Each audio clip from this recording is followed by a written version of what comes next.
It was a full house at the Butte County Supervisors chamber today. That's right. Action News Now reporter Chloe Curtis is there live. Chloe, you were at the meeting. Did supervisors make a decision about fire safety spending?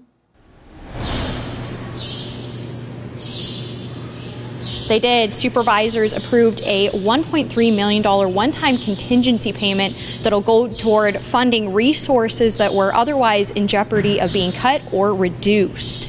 Supervisors tell me that funding will last until June 2024. This includes 3 Amador fire stations that, thanks to today's decision, will now be staffed in the winter. The stations include Berry Creek, Stirling City, and Jarbo Gap, all of which were not staffed by full-time CAL FIRE employees last winter. It also means a fire captain position is restored in the county. There was discussion to restore all 3 positions, 2 of which were for shift relief. However, that would have put the contingency payment close to $1.7 million instead. Several people from these rural communities were at today's meeting and say the decision's a relief. Berry Creek can't thrive. We won't have a store up there or any other commercial businesses wants to come along. And what do we do if someone like me gets hurt? Response time from the other fire station is almost 30 minutes.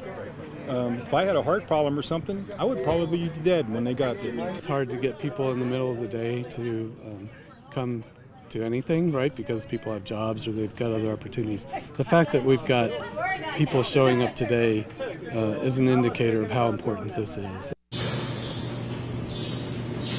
The board says this is likely a one-time payment and that funding will have to come from elsewhere in the future. It's possible it could go to voters on the November 2024 ballot, but the board will have to consider that at a future meeting. And as you saw from some of that video in the beginning, there were well over 100 people. I counted at least 100 people at today's meeting, and many of them that I spoke with say that having fire stations open in their community is imperative for several reasons, including response time, their home's value, as well as getting insurance, and of course to rebuilding their communities. Live in Oroville, Chloe Curtis, Action News Now. Coverage you can count on. All right, thank you, Chloe. Now, the board received around 450 e-comments for today's meeting.